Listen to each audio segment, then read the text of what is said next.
Visões valem o mesmo que a retina em que se operam. Um político acharia a mesma alma dos seus correligionários extintos. Um historiador colheria elementos para a história. Um curioso, não mais que o pitoresco do tempo e a expressão das coisas mortas e enterradas. Assim sugere Machado de Assis a infinidade de olhares possíveis a quem queira apreciar em uma parte importante de sua obra a paisagem humana, social e política do Brasil da segunda metade do século XIX. Publicada na imprensa na década de 1890, quando Machado já desfrutava de prestígio como escritor e jornalista, e reunida no livro Páginas Recolhidas em 1899, a crônica O Velho Senado é uma peça de memória. Machado revive o antigo parlamento brasileiro e uma galeria de protagonistas extintos, símbolos de uma época em que o Brasil construía as bases de seu projeto como nação.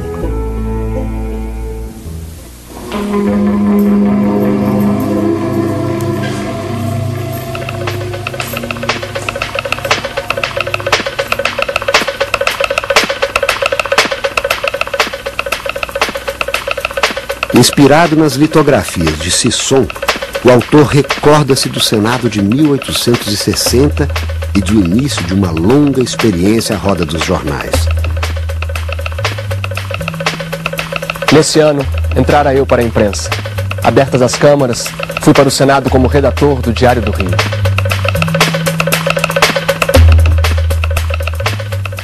A crônica começa com essa lembrança do Machado do que era o trabalho dele como correspondente, como jornalista responsável em cobrir para o Diário do Rio de Janeiro as sessões do Senado. Ele foi um espectador, ele ia para o Senado à tarde, ficava nas galerias, como assim chamamos, ficava observando as sessões e traçava não somente o perfil de cada senador, mas como também fazia avaliações críticas do desempenho deles. O Diário do Rio de Janeiro era, nesse momento, um órgão importantíssimo ligado aos liberais. Ele era liberal na juventude, né? E sem dúvida bem mais idealista do que ficou sendo nos anos 90, por exemplo, no fim da vida dele, né? O Senado Imperial foi instalado no antigo Palácio Conde dos Arcos, residência do primeiro vice-rei da ainda colônia brasileira. Mesmo edifício que abrigou mais tarde o Senado da República no Campo de Santana. Atualmente, o velho edifício é ocupado pela Faculdade de Direito do Rio de Janeiro. Para avaliar bem a minha impressão diante daqueles homens que eu vi ali, juntos, todos os dias, é preciso não esquecer que não poucos eram contemporâneos da maioridade. Algum da regência, do primeiro reinado e da Constituinte tinham feito ou visto fazer a história dos tempos iniciais do regime. E eu era um adolescente espantado e curioso. O governo pessoal de Dom Pedro II sufoca os movimentos de revolta e consolida o Estado e suas fronteiras. Ao adotar um regime parlamentarista em que o poder executivo é exercido pelo próprio imperador e seu Conselho de Estado, centraliza o poder e o Rio de Janeiro transfigura-se na sede do único império dos trópicos. Do Senado que o Machado conheceu, o velho Senado, o Senado Imperial, ele era composto de senadores vitalícios, nomeados pelo imperador. O imperador recebia uma lista tríplice e nomeava os senadores, que eram senadores por toda a vida. Os senadores compareciam regularmente ao trabalho. Era raro não haver sessão por falta de quórum. Uma particularidade do tempo é que muitos vinham de carruagem própria, como Zacarias, Monte Alegre, Abrantes, Caxias e outros, começando pelo mais velho, que era o Marquês de Itanhaém. A cara rapada acentuava-lhe a decrepitude. Uma razão visível contra a vitaliciedade do Senado, que dava àquela casa uma consciência de duração perpétua. Os senadores daquele tempo eram, além de escolhidos por uma elite, eram eles próprios integrantes da elite. O Brasil do século XIX possuía um número muito pequeno de eleitores. Eram muito poucos eleitores. pela Constituição de 1824, o eleitorado brasileiro era definido por critérios censitários, quer dizer, a partir de limites de renda que eram muito claros. Quer dizer, havia um limite mínimo de renda para a pessoa poder votar, havia outro limite de renda superior para o votante se transformar em eleitor. Por serem parte de uma elite e terem mandatos vitalícios, não precisavam negociar votos. Eram gratos ao imperador, mas não aos governos, porque o regime era parlamentarista. O problema da vitaliciedade trazia o grave problema da permanência no Senado de pessoas que já não podiam participar como representantes, as pessoas velhas demais. É verdade que naquele tempo, 60, 70 anos, já era um jeito no caminho do cemitério, com aquela higiene, com aquela medicina, com a expectativa de vida muito pequena. Um regime altamente elitista, antidemocrático, talvez assegurasse uma representação melhor do que hoje, em termos éticos e intelectuais também. Nenhum tumulto nas sessões. A atenção era grande e constante. Geralmente as galerias não eram muito frequentadas. Poucos espectadores ficavam. Alguns dormiam. Nabuco e algum outro dos principais da casa gozavam do privilégio de atrair grande auditório. Nessas ocasiões, eram admitidos ouvintes no próprio salão do Senado. Ele descreve aquelas figuras que andavam mais como umas sombras, aqueles velhos, que vinham muitos deles desde do ato adicional. Sinimbu, por exemplo, Canção de Sinimbu vinha, eu tinha quase 90 anos, Cotegipe, Zacarias, quase todos eles passaram, o Caxias passou pelo Senado, compreendeu, Itaboraí. Isso me ajudou a ampliar um pouco o conhecimento do que seria o Senado naquele tempo. E que eu descobri outras personalidades que eu não sabia. Eusébio Queiroz, por exemplo, eu não sabia. Eu não sabia do orador que ele era da época. Nabuco, Zacarias. O conselheiro Nabuco de Araújo, que era baiano, pai de Joaquim Nabuco. Eram figuras que representavam aquela velha história que se dissolvia. Não faltavam oradores. Uma só vez ouvi falar a Eusébio de Queiroz, e a impressão que me deixou foi viva. Era fluente, abundante, falou na qualidade de chefe do Partido Conservador, ou Papa. Itaboraí, Uruguai, Saião Lobato e outros eram cardeais, e todos formavam o consistório. Era a tarde da oligarquia, o crepúsculo do domínio conservador. Num ambiente político saturado de romantismo, o que mais se estimava nos homens públicos até então era a capacidade de fazer discursos. Vinham aqueles homens circunspectos, graves, elegantes, de cartola e chapéu, e vinham para as sessões do Senado. E lá faziam discursos muito prolixos sobre os assuntos todos. O estilo era diferente, era aquele estilo pomposo, condoreiro, cheio de imagens, vazio de conteúdo. O parlamentar se caracterizava no tempo do Machado de Assis e até meados do século passado como um tribuno. Ele tinha que saber falar. No tempo de Machado, por exemplo, você assumia uma oratória. Você não podia ir para a tribuna de forma a desgastar a língua e os seus princípios. Como observador nas galerias, Machado também testemunhou momentos históricos do parlamento. Assistiu ao triunfo oratório de José Maria da Silva Paranhos, quando este foi ao Senado em defesa da sua atuação nas delicadas questões do Rio da Prata. Paranhos foi demitido e, aberta a sessão parlamentar, cuidou de produzir a sua defesa. Era 1h da tarde quando o presidente deu a palavra ao senador por Mato Grosso. Eram 9h da noite quando ele acabou. Estava como no princípio, nenhum sinal de fadiga nele, nem no auditório que o aplaudiu. Foi uma das mais fundas impressões que me deixou a eloquência parlamentar. A partir do Diário do Rio de Janeiro, Machado inicia uma longa trajetória na imprensa como jornalista e crítico dos costumes da corte. Entre a publicação de peças de teatro, críticas literárias, contos, poesias e seus mais famosos romances, escreveu para o Diário do Rio entre os anos de 1861 e 1867 uma série de crônicas, comentários da semana, ao acaso e cartas fluminenses. Entre 1883 e 1896, na Gazeta de Notícias publica suas séries mais famosas: Bons Dias, Balas de Estalo e A Semana. Estamos falando de mais de 700 crônicas escritas ao longo de 4 décadas. Machado acompanhou a vida social, política e histórica do Brasil, como poucas vezes eu vi um autor fazê-lo. De maneira que tudo o que acontecia na sociedade brasileira daquela época não escapou ao olhar vigilante e quase sempre irônico de Machado de Assis. Entre a morte do Cineiro da Lapa e o dó de peito de Tamberlique, os defeitos e virtudes da classe política são temas recorrentes na crônica machadiana.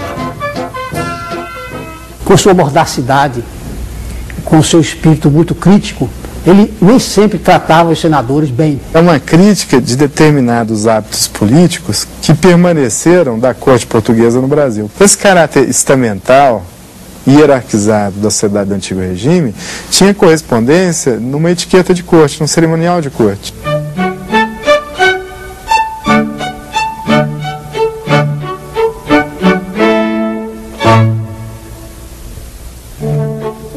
É tão bom ter uma cadeira no Senado. A gente faz o seu testamento e ocupa o resto do tempo em precauções higiênicas, a bem de dilatar a vida e gozar por mais tempo das honrarias inerentes ao posto de príncipe do império. Alguns não observam tão salutar preceito e esfalfam-se em orações políticas contra os abusos do poder. Por isso vou mais cedo à sepultura, onde ninguém é senador e nem tem honrarias de príncipe. Ele muitas vezes recorria a uma certa ironia ao situar os fatos, etc., mas era um estilo mais sóbrio, não era daquele jornalista panfletário, contundente, agressivo. Meu Deus, ele é implacável, só que ele não é grosseiro. Ele sorri, ele tem uma ironia fina. É uma ironia de um país que deveria ser mais civilizado. Não é desprezo pelo que é nosso, não é desdém pelo meu país. O país real, esse é bom, revela os melhores instintos.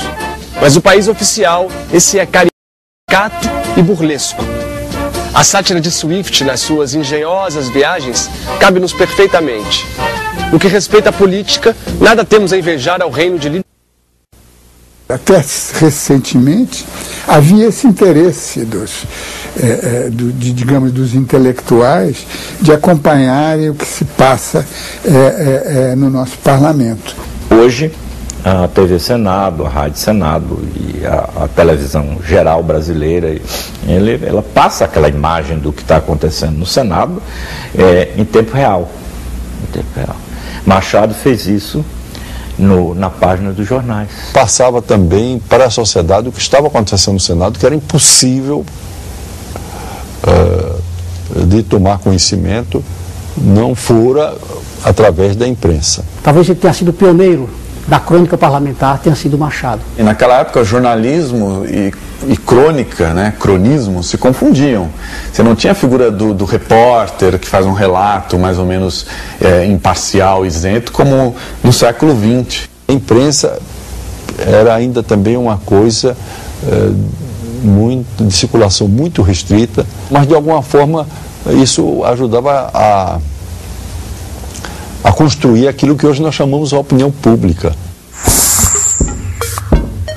Gosto dos algarismos porque não são de meias medidas nem de metáforas. Quando uma Constituição livre pôs nas mãos de um povo o seu destino, força é que esse povo caminhe para o futuro com as bandeiras do progresso desfraldadas. A soberania nacional reside nas câmaras.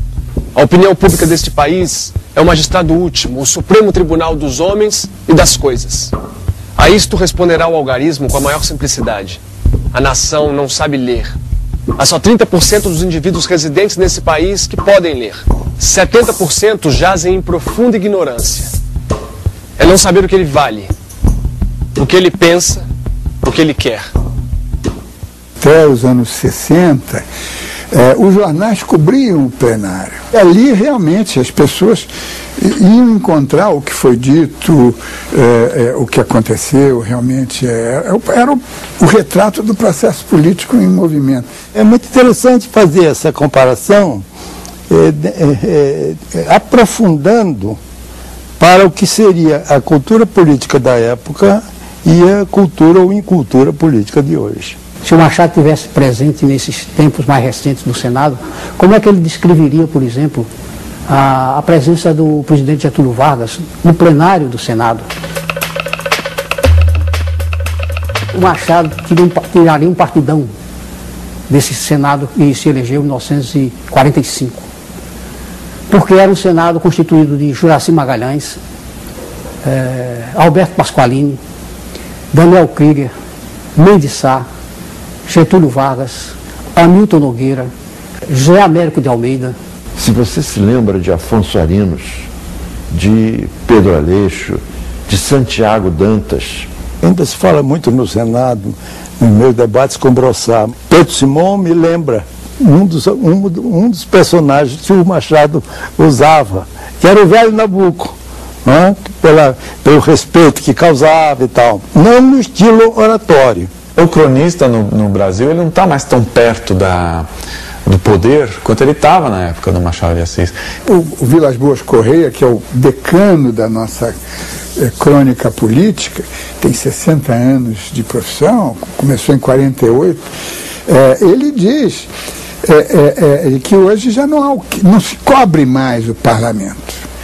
Os comentaristas políticos nem sequer, ou raras vezes, vão às sessões do parlamento, seja da Câmara Alta, Câmara Baixa, porque preferem fazer isso, às vezes pela televisão, às vezes por telefonemas. Eu acho que falta uma certa postura institucional, muitas vezes, né?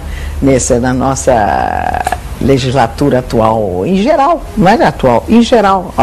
Então, eu penso que a democracia não justifica a ausência de modos, de elegâncias, de boa oratória. Esse rito, essa majestade do processo da representação política, isso tinha que ser resgatado para que houvesse, digamos, novos interesses, e um grande romancista novo encontrasse, ou um grande cronista encontrasse razão de ir lá e descrever a crônica do parlamento. Ele hoje estivesse vivo, eu tenho a impressão que a crônica política seria um motivo de grande diversão para ele. No cotejo entre uma época e outra, hoje haveria uma superabundância de temas, ele não teria que chorar em cima da pena para buscar um tema adequado. Se Machado vivo fora, ele estaria assustado, não entenderia nada e iria requerer que nós adquiríssemos certas elegâncias, porque eu acho que a galanteria, a elegância em qualquer pavimento, em qualquer patamar, entendeu? Tem uma dimensão moral.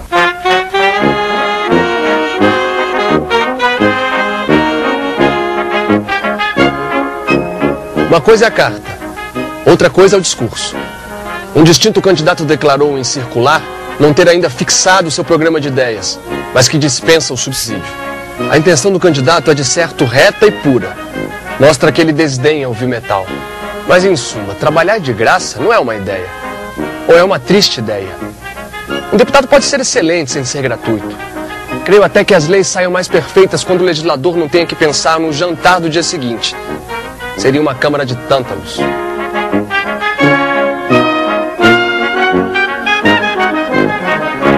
Um legislador, uma legisladora, que agora já temos mulheres igualmente, não na medida desejada, né?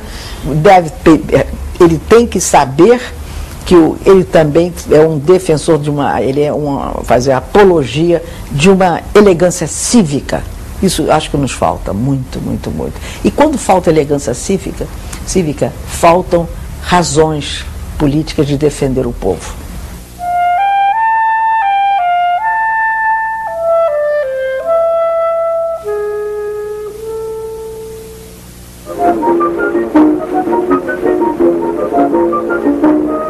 A imprensa, a literatura e a convivência com a elite política e intelectual de sua época foram fundamentais na vida e na obra do escritor.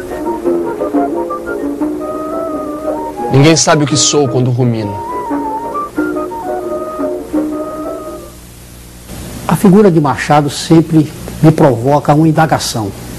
Como é que um homem como Machado, que era mestiço, gago e epilético, e pobre, com esses 4 handicaps, conseguiu ser depois o maior escritor brasileiro de todos os tempos? Existe muito pouca informação concreta e comprovável sobre os primeiros 15, 20 anos do Machado de Assis, né? A gente sabe que ele nasceu em 1939, que os pais dele trabalhavam na Chácara Livramento, que a dona da chácara era a madrinha dele, mas a gente não sabe, por exemplo, exatamente onde ele estudou, porque não existe um registro histórico. Ele cresceu numa situação de dependência. Por mais que a família dele nunca tenha sido, ao que tudo indica, uma família miserável, ao qual faltaram necessidades básicas de sobrevivência, ele teve acesso a algumas coisas. O pai dele era assinante do Almanac Lemer, que era uma publicação da corte lida por poucas pessoas. Você imagina, naquela sociedade 80% das pessoas eram analfabetas. O pai dele não era um analfabeto, né? O Machado, com 15 anos, já mostra domínio do francês. Esse conhecimento pessoal que ele tinha dessas relações paternalistas, do favor, né, tanto ensinaram ao Machado a agir por dentro das regras dessa sociedade, quanto certamente o ajudaram a ter uma visão crítica dessa sociedade. Ele é um produto daquele Rio de Janeiro que ainda é escravocrata, mas que já começa a ver a formação do que hoje a gente chama de classe média. Existia certa mobilidade social na época do Segundo Reinado. O Machado conhecia as relações sociais da sociedade brasileira do século XIX, o modo de exercer o domínio senhorial, a dependência pessoal, essa humilhação a qual os dependentes estavam sempre submetidos, fossem escravos, pessoas pobres, por experiência própria. Ele era um modesto, filho de uma família pobre. Ele, para sobreviver, precisava de um emprego. Porque simplesmente viver da venda de livros, aquilo não garantia a sua subsistência. Os jornais ainda não eram jornais, estavam enraizados na sociedade. Os jornais nasciam, os jornais desapareciam, e ele ali e acolá migrava de um jornal para outro em função de demandas. Machado ele era tradutor, dramaturgo, mas foi o jornalismo que criou o caminho para ele se tornar Machado de Assis. Ele logo é aceito na tipografia do Paula Brito, né, e depois passa à imprensa nacional. Machado fez uma carreira no funcionalismo público, desde o final dos anos 60, como funcionário do Diário Oficial, depois no Ministério da Agricultura. Os 2 pilares da atividade do Machado, o jornalismo e o funcionalismo público, são atividades que não eram apenas emprego ou um exercício de redação literária, no caso do jornal, né?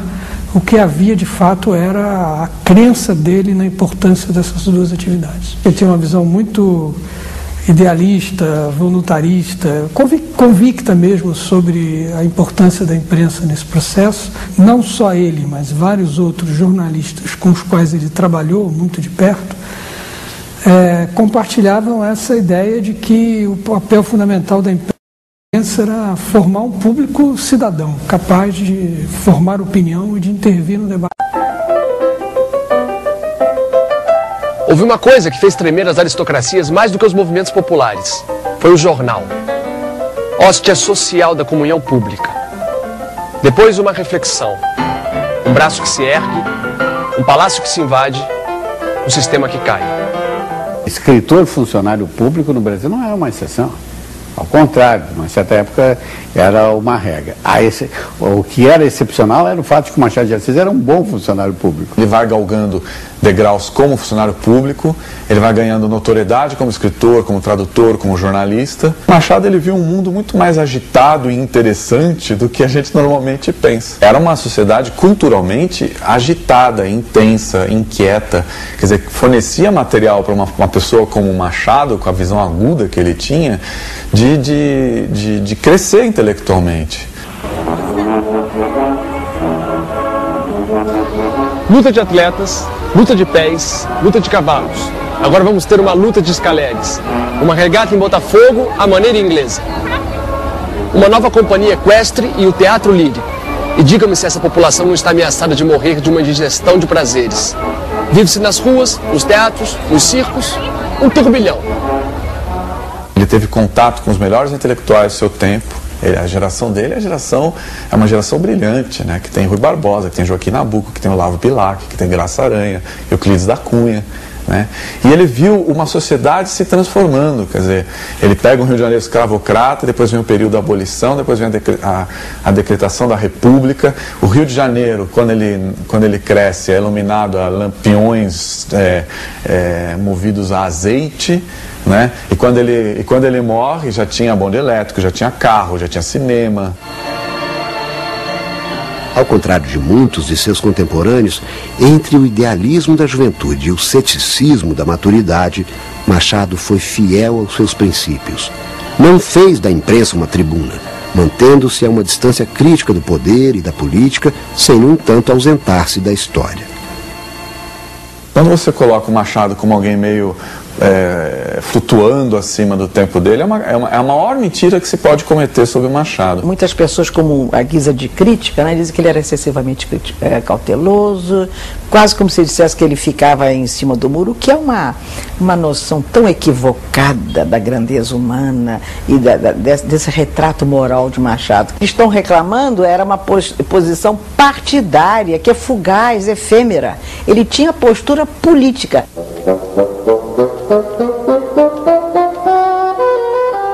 O que há de política? O silêncio é a resposta. A tela da atualidade política é uma paisagem uniforme. Nada perturba, nada modifica. O povo só sabe que existe politicamente quando ouve o fisco bater-lhe a porta. Em nosso país a vulgaridade é um título e a mediocridade um brasão. As hesitações que ele teria tido em relação a que gênero fosse e a que crônica fosse, no caso da crônica, né, nada disso impediu que ele prosseguisse. O narrador machadiano, ele não narra de um ponto de vista. Então isso dificulta muito a interpretação da obra.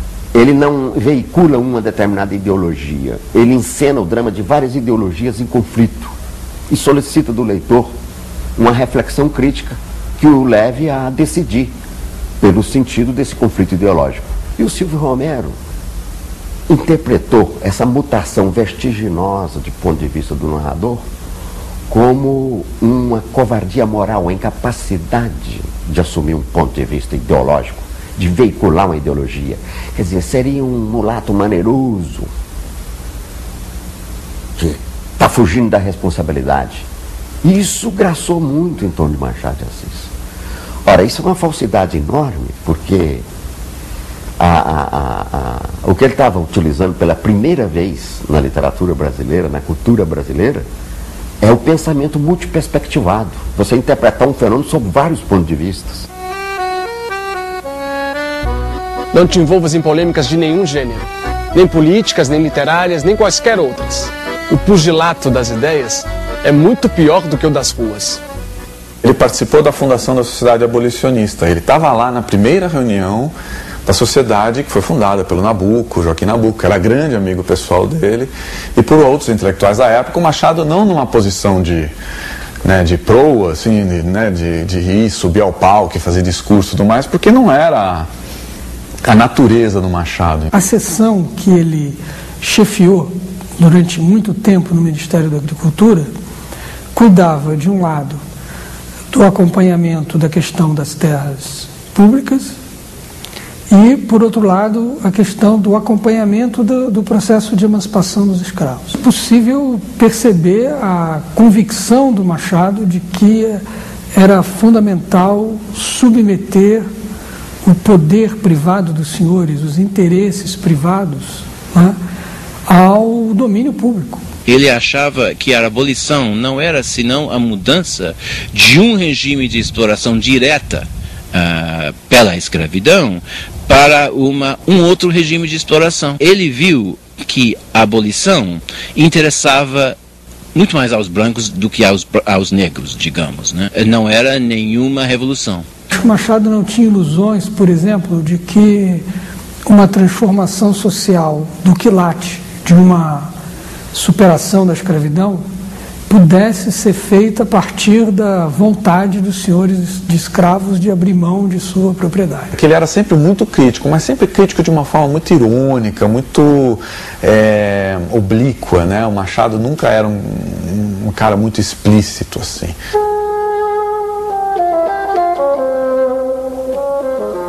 Bons dias. Eu pertenço a uma família de profetas après coup, pós-facto, depois do gato morto.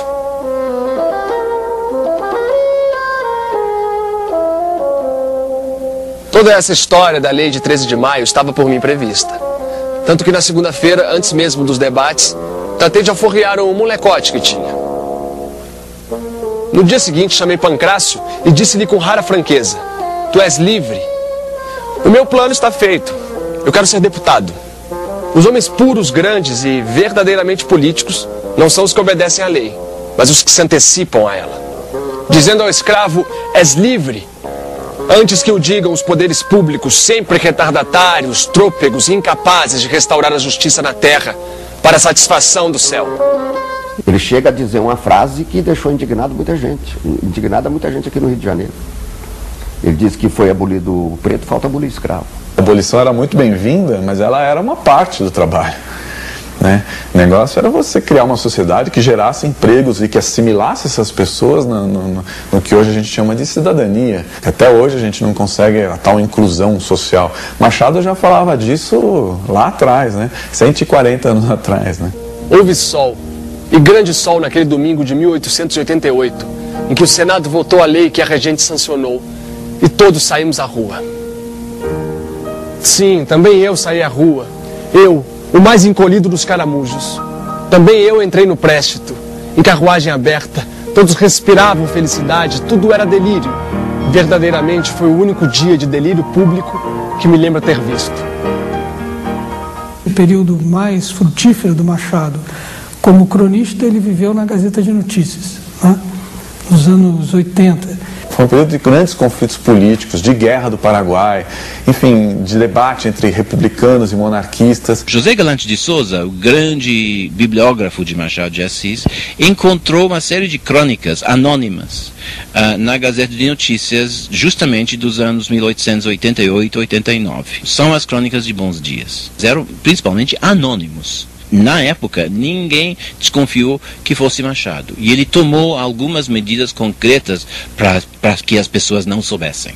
O que ele estava dizendo, embora debaixo de uma ironia muito profunda e muito fina, eram coisas que muitas pessoas não queriam ouvir, né? Ele não podia ser visto como antirrepublicano. Naquela época, não era nem bem visto, era perigoso.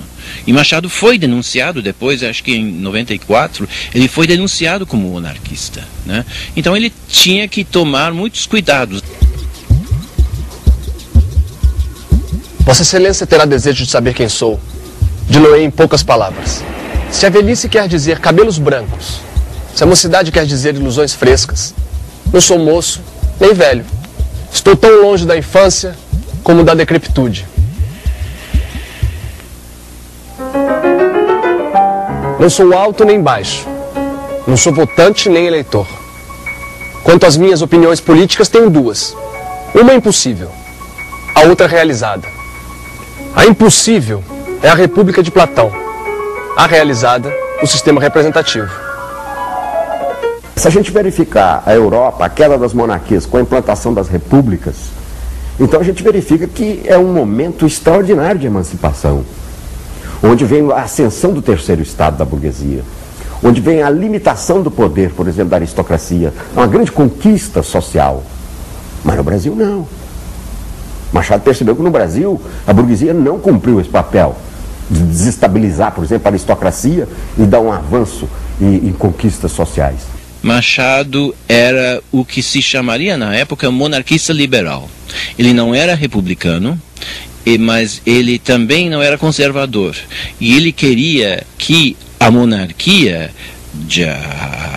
o regime de Dom Pedro II, o segundo reinado, evoluísse para uma coisa mais liberal, sem escravidão, etc, etc. Ele era evolucionista nesse sentido, né? Ele achava que o mais adequado para o Brasil era uma monarquia constitucional, né, ao estilo inglês, né, com parlamento, com liberdade de expressão plena e tudo mais, não uma monarquia absolutista francesa. Ele achava que o Dom Pedro II, depois de uma certa idade, quando começou a viajar muito, a ficar muito ausente, que a Isabel tinha que assumir, se tornar rainha e fazer o terceiro reinado.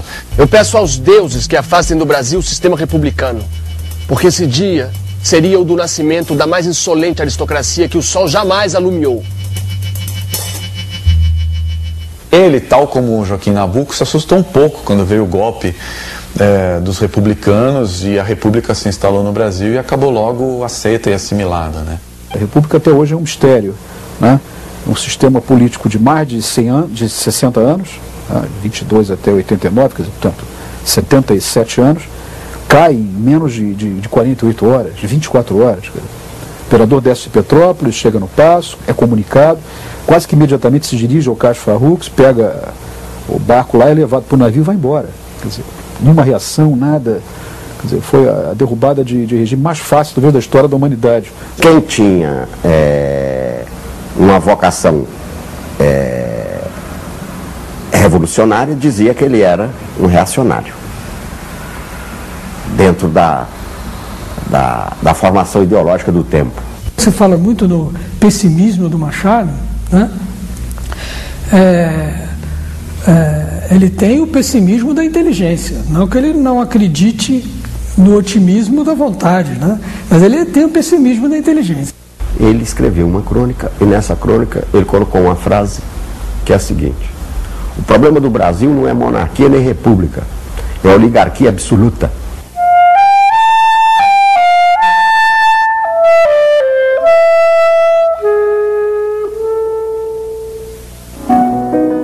Em 1896, Machado de Assis, juntamente com José Veríssimo, Lúcio de Mendonça, Joaquim Nabuco e outros escritores, cria a Academia Brasileira de Letras. Primeiro, ele foi um grande escritor. Em segundo lugar, ele foi uma pessoa que teve uma preocupação com a vida política do país. E, em terceiro lugar, ele foi uma grande personagem também no campo cultural. O que vai ajudando a forjá-lo, né, é a complexidade brasileira. Esses primeiros esboços da nossa nacionalidade, nós precisamos nos definir melhor como nação. Ele era uma pessoa preocupada com o país, com as suas instituições. Há grandes discussões políticas, discussões civilizatórias, podemos dizer isso. Para que lado vai esse país? Que país era aquele? Há um projeto cultural no Brasil. Tanto é verdade que origina-se desse projeto cultural o nascimento, a criação da Academia Brasileira de Letras. Ideias estavam surgindo e os jovens brasileiros estavam muito instados a se pronunciar. Daí, essa proliferação de jornais. No Brasil, o jornalismo sempre foi um caminho para o escritor construir sua carreira, né? O jornalismo é uma literatura sob pressão da hora, do espaço e do tempo, mas não deixa de ser uma literatura. Aí está porque passaram aqui pela academia grandes jornalistas, a começar pelo Rui, que era jornalista, pelo Aníbal Freire, pelo Múcio Leão, pelo Joaquim Nabuco, pelo Austregésio de Ataíde, Antônio Calado, Odilo Costa Filho, até mais recentemente, Barbosa Lima Sobrinho. Carlos Castelo Branco foi grande repórter político, grande comentarista político, grande cronista político e que acabou na academia. Otto Lara Rezende, esse foi repórter político. A coluna do Castelo no JB era uma espécie de recado permanente para a área política. Um híbrido de jornalismo e literatura. A originalidade da crônica brasileira e as gerações de escritores que a cultuaram subverteram o tempo e os preconceitos e a consolidaram como um gênero literário que tem em Machado uma referência absoluta. A crônica é um gênero que desenvolveu-se muito no Brasil e existe até hoje no Brasil, mas é de origem francesa. O feuilleton, que você traduziria diretamente como folhetim. O jornal tinha aquela parte noticiosa, né? Muito texto, pouca foto, pouca imagem, e tinha uma parte que eram os chamados romances folhetins, que eram obras de ficção, em geral francesas, às vezes inglesas, que vinham de navio e eram publicadas capítulo por capítulo durante as semanas. E, além disso, havia um espaço que, em geral, era aos domingos, num rodapé, onde um jornalista, né, ou que ele chamava na época um folhetinista, tinha que comentar os assuntos da semana. Era um lugar de reflexão, um lugar de sonho, um lugar de costumes, né, um lugar de observação. A partir do José de Alencar e do Machado de Assis, começou a se constituir um gênero. Ele percebe que a crônica é uma apropriação literária de um instinto humano, que é o instinto de comentar a vida. Tinha um olho muito aguçado para a realidade e tinha um talento literário para descrever essa realidade. E combinou na crônica esses dois atributos, né? Ele é um comentador que tira valores morais de fatos absolutamente insípidos em si mesmo, né? Que tira uma dimensão de transcendência de dados da natureza, da mudança do frio para o quente, né? Que tira de uma mudança de gabinete uma visão profunda do processo histórico maior.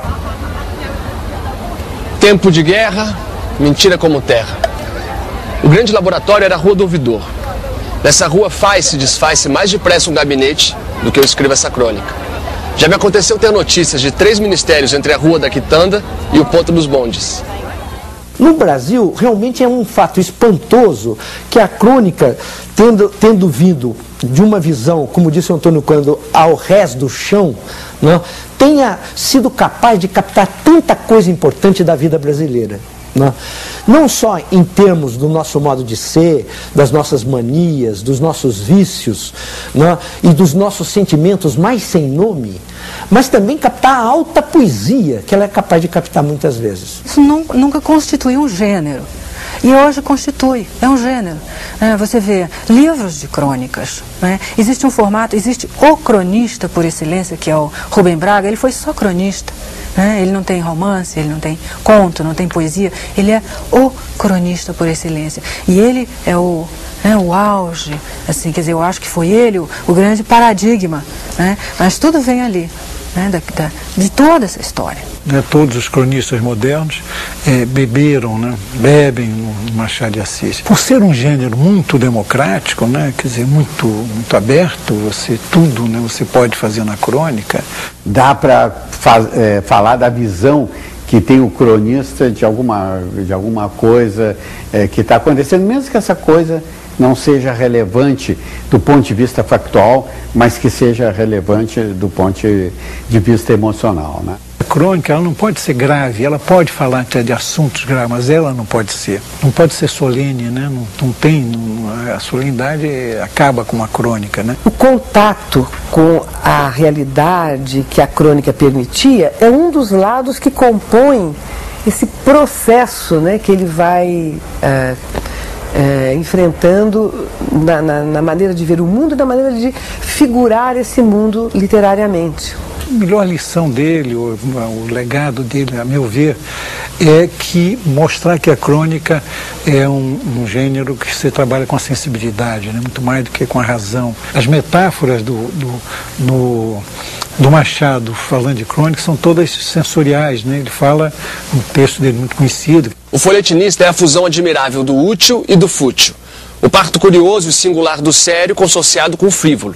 Todo o mundo lhe pertence, até mesmo a política. Um dos modos de nós entendermos como é que o Machado de Assis relacionou com o seu mundo e a forma artística que ele deu a isto depende da compreensão das crônicas. As pessoas olham a ficção no Machado como se fosse uma coisa dissociada do jornalismo no Machado.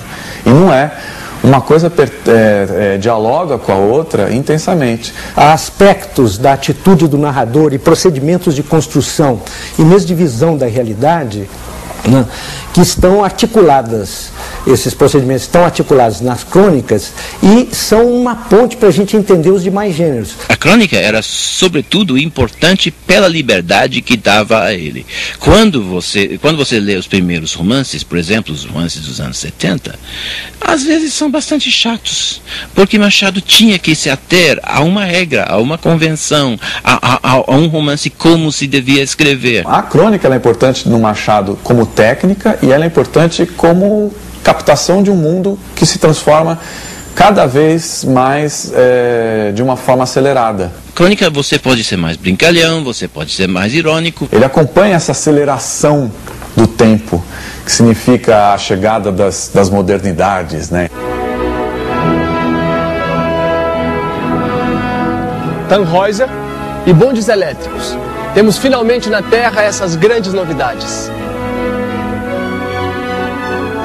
Cairão de uma vez o burro e verde? Tudo depende das circunstâncias. Uma das artes da crônica do Machado era tratar de forma leve assuntos graves e tratar de forma grave assuntos leves, que é muito próprio do humorismo. Isso tem uma origem importante no século XVIII, no conto filosófico, e em autores que o Machado de Assis leu em profundidade, sobretudo no Diderot e no Voltaire. Ele gostava muito dessa tradição do riso iluminista, né? E ao mesmo tempo ele era moderníssimo nos procedimentos literários dele, né? Ele foi muito influenciado pelo Lawrence Sterne, né? Autor do Tristan Shandy, que é uma influência direta sobre o Memórias Póstumas do Brás Cubas. A tal da pena da galhofa e a tinta da melancolia parecem inevitáveis diante do quadro que está ali.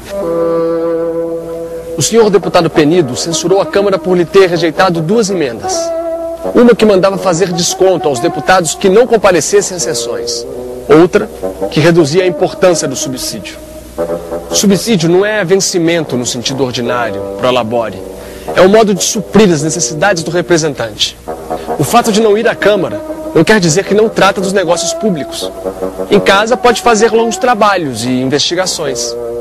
A mais bela freguesa dos nossos armarinhos não pode impedir que eu, olhando para ela, resolva um problema de matemáticas. Arquimedes fez uma descoberta estando no banho. A obra ficcional do Machado de Assis nasce, num primeiro momento, de uma mescla de gêneros, de um experimentar à mão em muitas direções diferentes, no teatro, nas brincadeiras teatrais, quer dizer, na crônica de costumes, no continho ligeiro. Não é? Estes gêneros, considerados secundários ou subalternos, na verdade, são uma matéria de aprendizado do escritor. A desenvoltura do narrador, a petulância do narrador, o modo como ele enfrenta o leitor, né, passa pelo aprendizado do narrador da crônica, que tem com o leitor de jornal, com o leitor do cotidiano, uma facilidade de relação muito grande. Essa capacidade de estabelecer o contato com o outro, com a alteridade, é muito grande em Machado, e ele se tornou o mestre da crônica, que a gente pode chamar a crônica literária. Se você lê as crônicas de fio a pavio, né, que é uma coisa importantíssima e até difícil, né, porque fazer essa travessia depende de um saber histórico imenso hoje, porque grande parte desses fatos são fatos que desapareceram do cenário. Depende, vamos dizer, de um trabalho quase de filologia e de história, para a gente reconstituir esse tecido com que o cronista está trabalhando. O Ministério Grego pediu demissão. Basta. Não reproduz esse telegrama. O Ministério Grego pediu demissão, mas por Vênus, foi para isso que arrancaram a velha terra as mãos turcas? Sombra de Aristóteles, espectro de Licurgo. Legisladores, chefes de governo, filósofos, políticos. Acaso sonhaste jamais com esta imensa banalidade? Oh, 1000 vezes a dominação turca. Horrível de certo, mas pitoresca. Ele pratica uma espécie, como eu disse no ensaio de anos atrás, de metafísica de quinquilharias. compreende? E ele é capaz de captar com isso também os solavancos da vida política brasileira, porque ele nunca reconhece de imediato a grandiosidade dos fatos políticos que estão dados na página do jornal. Esta reconsideração é uma reorganização da matéria. Essa reorganização é uma leitura profunda da experiência histórica. Eu, quando vejo um ou dois assuntos puxarem para si todo o cobertor da atenção pública, deixando os outros ao relento, dá-me vontade de os meter nos bastidores, trazendo à cena tão somente a raia miúda, as pobres ocorrências de nada. A velha anedota, o supapo casual, o furto, a facada anônima, a estatística mortuária, o noticiário, em suma. É que eu sou justo e não posso ver o fraco esmagado pelo forte. Não gosto que os fatos, nem os homens, se me imponham por si mesmos.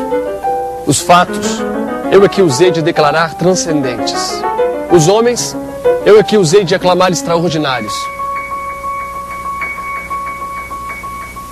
O Machado e o Zé de Alencar, que começam praticamente o gênero, passam de fato uma tocha, né, que se transmite depois ao França Júnior, né, Manuel Antônio de Almeida, e que vai adiante, depois na literatura finissecular, com o Olavo Bilac, né, os parnasianos, que escrevem crônicas também, e que vai passando, né, para os simbolistas, né, o Raul Pompeia. Houve um grande poeta modernista, né, que não tenha sido também um grande cronista. Antes de ir adiante, é preciso saber a ideia que faço de um legislador e a que faço de um salteador.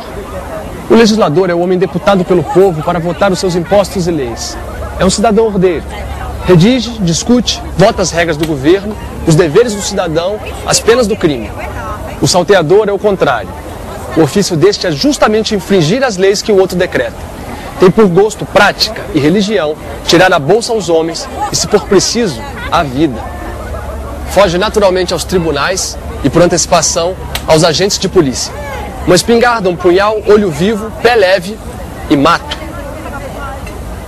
Pouca literatura do mundo pôde contar com um escritor tão agudo, com uma vivacidade tão grande, né, capaz de tirar de quase nada dessa matéria misturada do cotidiano valores que nos trazem,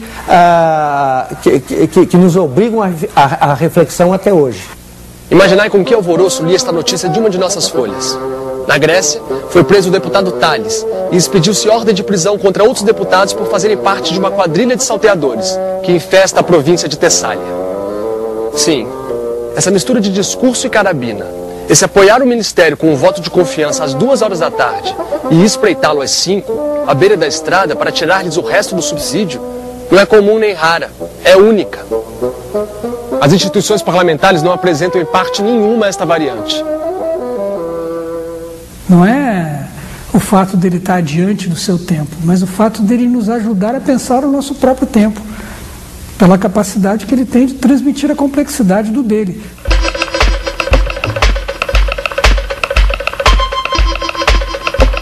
Uma coisa que me deixa também pensando é o tamanho da solidão que o Machado devia sentir.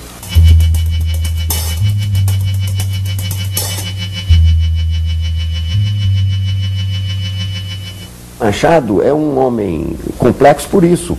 É que ele acabou questionando o seu tempo, questionando a sua sociedade, questionando a validade dominante da sua época, e foi capaz de pensar isso de uma maneira realmente extraordinária, porque talvez seja o homem mais solitário que já houve no Brasil. Não há nenhum escritor até hoje que tenha se preocupado tanto com todas as instituições brasileiras e submeteu essas instituições a uma análise crítica rigorosa. Eu acho que esse é um desafio que o Machado deixa para o futuro, né? E para nós observadores da política no contexto contemporâneo. É fundamental olhar para esse mundo a partir da perspectiva das galerias. Eu sempre digo, se Machado de Assis existiu, o Brasil é possível. Ou seja, o Brasil não tem direito a ser um fracasso ou a fracassar.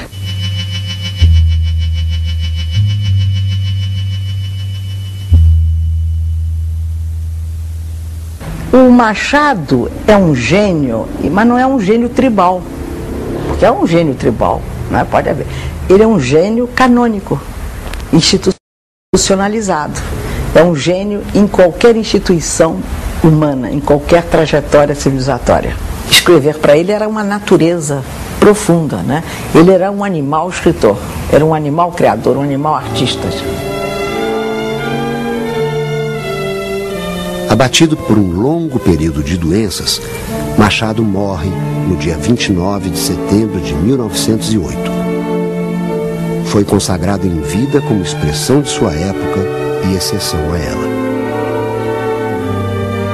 Adeus, minha ilusão de um instante.